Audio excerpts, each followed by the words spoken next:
segunda de estas cápsulas de bioquímica y biología molecular. El tema de hoy es enzimas. Vamos a hablar primero de aspectos muy generales de las enzimas, para después ver lo más pesado, que es cinética enzimática, y finalmente terminaremos con cómo se regula la actividad de las enzimas. Primero, pues evidentemente, ¿qué es una enzima? Las enzimas son proteínas, cuya función es acelerar las reacciones químicas de los organismos, es decir, son catalizadores, aceleran reacciones químicas. Algunas enzimas no son proteínas, son complejos de ARN por sí mismo o con proteínas que se llaman ribosimas, pero eso dejemos de lado por ahora. Ahora, importante, las moléculas que sufren la reacción química, que son transformadas, se les llama sustratos, y a los que son formados por esta reacción se les llama productos. Ahora, muchas enzimas requieren otras sustancias como son iones metálicos o derivadas de vitaminas para realizar su función. Generalmente se les llaman cofactores, aunque a veces se prefiere el término cofactores para los iones metálicos y coenzimas para los derivados de vitaminas. ¿Cuáles son los aspectos termodinámicos que hay que saber de la catálisis enzimática? Lo más fundamental. Lo primero es, hay una diferencia de energía entre el sustrato y el producto, que es el cambio de energía libre. Este cambio de energía libre no va a ser modificado por la presencia o no de una enzima, por la acción o no de catálisis enzimática. Noten aquí como aquí está la curva azul para la reacción catalizada por enzima y la curva verde para la reacción no catalizada por enzima. Entonces noten que empiezan en el mismo lugar y terminan en el mismo lugar, es decir, este cambio, delta G de reacción, no se modifica. ¿Qué se modifica? Esta joroba. Esta joroba es más alta para la reacción sin enzima y es más chaparrita para la reacción con enzima. A esta joroba se le llama energía de activación. La energía de activación es la necesaria para iniciar la reacción química. Ahora, entonces, importante, ¿cómo actúa la enzima desde el punto de vista termodinámico? Reduce la energía de activación. Aquí está el esquema general de una reacción enzimática catalizada por una enzima. Es enzima más sustrato, nos forma complejo enzima-sustrato y posteriormente nos regresa la enzima libre y el producto formado. Ahora, importante los aspectos estructurales de esta catálisis. Las enzimas tienen una región denominada sitio activo, que es el sitio de toda la proteína donde se va a unir el sustrato y va a tener lugar la reacción química. Ahora, muchas veces tendemos a conceptualizarlo así, que es el sitio activo tiene una forma que encaja perfectamente con el sustrato y encaja como una llave en una cerradura. Sin embargo, no es realmente así. Lo que pasa es que la forma es muy parecida, muy similar, pero no exactamente igual. Y cuando el sustrato llega al sitio activo, este se modifica, altera su forma y encaja perfectamente con el sustrato. A eso se le llama encaje inducido. Este es el modelo que actualmente prevalece de catálisis enzimática en cuanto a lo estructural. Ahora, importante, esto de la cinética de Michaelis-Menten. ¿Qué es esto de la cinética de Michaelis-Menten? Es un modelo matemático para entender el funcionamiento de la reacción química. ¿Sí? La mayoría de las enzimas siguen este modelo, que nos dice que podemos visualizar en una gráfica la velocidad inicial de la reacción enzimática en función de la concentración inicial del sustrato como una hipérbola. Y podemos encontrar dos valores relevantes. El primero, que es la velocidad máxima, que es la velocidad máximamente alcanzable por la cantidad de enzimas presentes en un medio cualquiera. Es decir, a esta velocidad máxima, todas las moléculas de enzimas se encuentran ocupadas por sustrato, se encuentran reaccionando y por lo tanto, aunque yo le ponga más sustrato, ya no puede avanzar más la velocidad porque ya no hay enzima. Y esto que se llama constante de Michaelis, que simplemente es la concentración de sustrato a la cual se alcanza la mitad de la velocidad máxima. Asimismo, esto es de cierta manera un indicador de la afinidad, es decir, que también se pega la enzima con el sustrato. A mayor Km, menor afinidad porque requiere más concentración de sustrato para alcanzar la mitad de la velocidad máxima. Menor km, mayor afinidad. Esta es la ecuación de Michaelis-Menten, que graficándola nos da esta gráfica. Ahora, podemos manipular la ecuación de Michaelis-Menten y nos da este gráfico del Lineweaver-Burk, que es un gráfico lineal. Aquí está la ecuación de Michaelis-Menten manipulada y, si la ven, tiene una forma de y igual a x más b, que es la ecuación de una recta, como lo vieron en secundaria o en preparatoria. X siendo 1 sobre la concentración de sustrato y y siendo 1 sobre la velocidad inicial. Entonces podemos graficar el comportamiento de una enzima de esta manera y nos da dos puntos notables.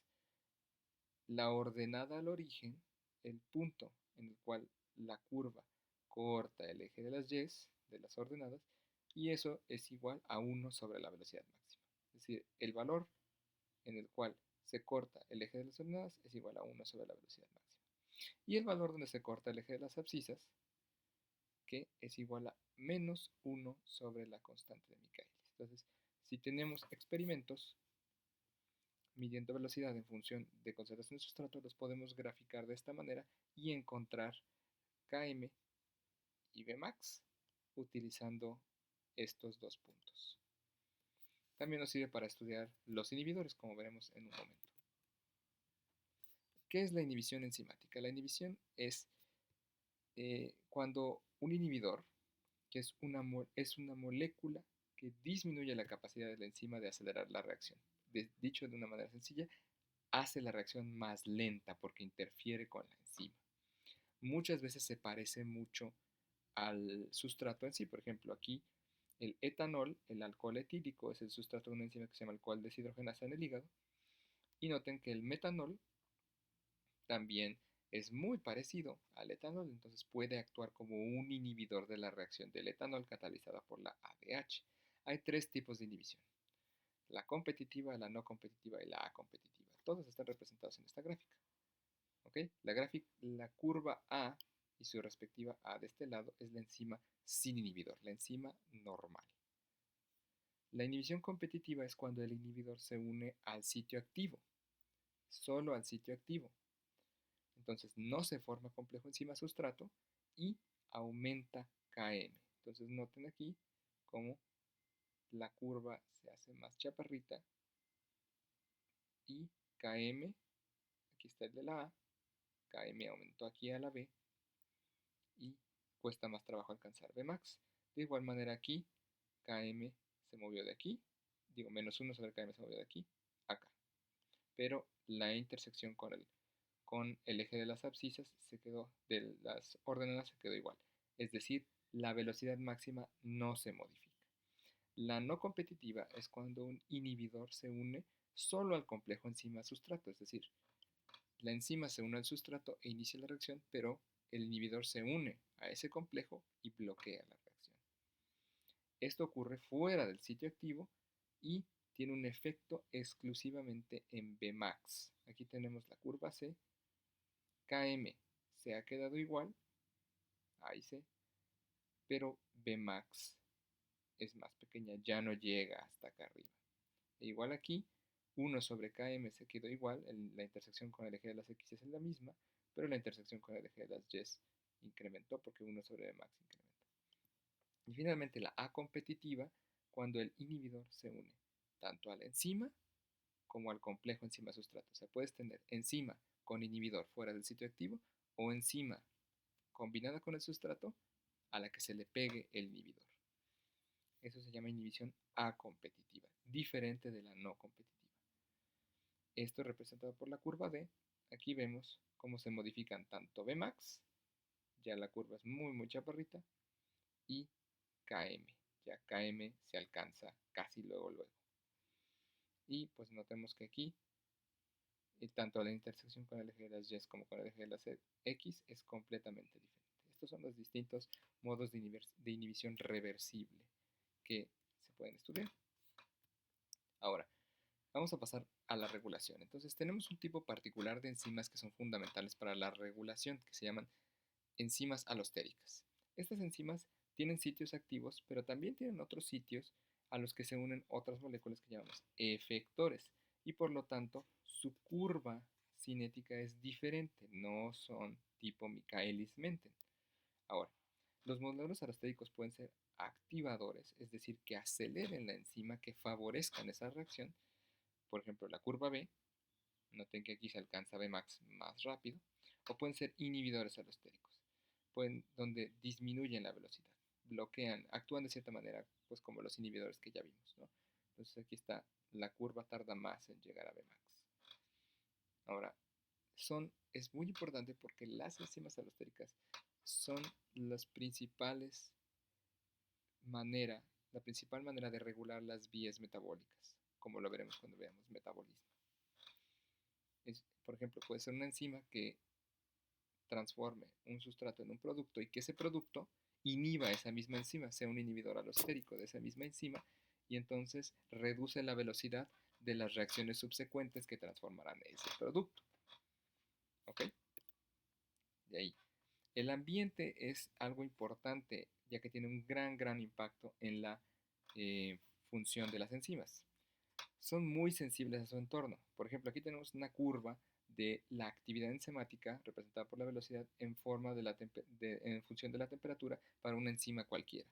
Y noten que a bajas temperaturas la velocidad también es muy baja. Y a altas temperaturas la velocidad también cae rápido, pero a temperaturas no tan altas, intermedias, y es más, cercanas a 37 grados centígrados, que es la temperatura corporal más o menos normal, la actividad es casi máxima. Esto es porque las enzimas están diseñadas para funcionar en el entorno biológico a 37 grados centígrados y pues evidentemente esta función decae fuera de esas condiciones.